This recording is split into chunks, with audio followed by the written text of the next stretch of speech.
The nursing home scandal hanging over New York State Governor Andrew Cuomo's head just won't go away. A new report from the state's Attorney General indicates that deaths in the elderly care homes could actually be 50% higher than was originally reported.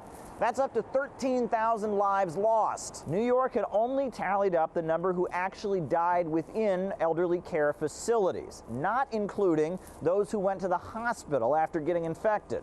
As the pandemic and our investigations continue, it is imperative that we understand why the residents of nursing homes in New York unnecessarily suffered at such an alarming rate. While we cannot bring back the individuals we lost to this crisis, this report seeks to offer transparency that the public deserves and to spur increased action to protect our most vulnerable residents. The report singled out Cuomo's decision to send COVID patients to elderly care homes. It was an attempt to free up hospital space that may have cost 4,800 New York lives. Cuomo's office dismissed the report as inaccurate. The word undercount implies there are more total fatalities than have been reported. This is factually wrong. The Department of Health has consistently made clear that our numbers are reported based on the place of death. Those words are of little comfort to some. A local news meteorologist lost both of her in-laws last summer, and she couldn't hold back her feelings. My family was affected, and I wasn't seeing the coverage. I wasn't seeing the questions being asked of this governor. He continued to pass the blame on everyone else and everything else. And he still, to this day, will not accept any responsibility. Democrats and Republicans have now lined up to condemn Cuomo. The report on New York State's handling of COVID-19 in nursing homes reveals a profound failure of executive leadership.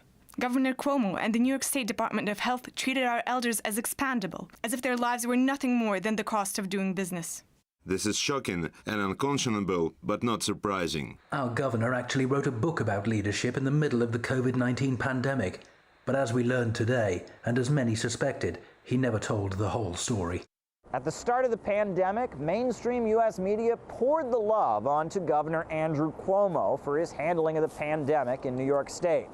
But now it seems pretty clear that he made a bad decision, and the media's darling is facing a full-blown scandal. Caleb Maupin, RT, New York. Dave Lindorff, founding editor of the news site This Can't Be Happening and son of a COVID victim, said New York's bungled pandemic response, in his view, has contributed to the problem. I think the worst thing Cuomo did was transferring people with COVID out of hospitals and into nursing homes, the other direction, and exposing the patients in those nursing homes who weren't sick with COVID, with the COVID, serious COVID infections of the people that were being moved from the hospitals to get them out of the hospitals and make more room for more patients. And I may be personally sensitive to that because my mother-in-law died of COVID in a New Jersey nursing home, which was doing the same thing, where, the state was shifting people out of hospitals in New Jersey into nursing homes and then presenting those nursing homes, which are much lower staffed and much less good at infection control than hospitals are. And not surprisingly, the disease spread right through them. In the U.S., because the government, until very recently, would not subsidize any home care for the elderly, you have your elderly parents who don't want to be or can't be taken care of by you. So you would normally, what you would want to do is hire somebody to come into the house each day, or maybe even live in the house, take care of your elderly parents.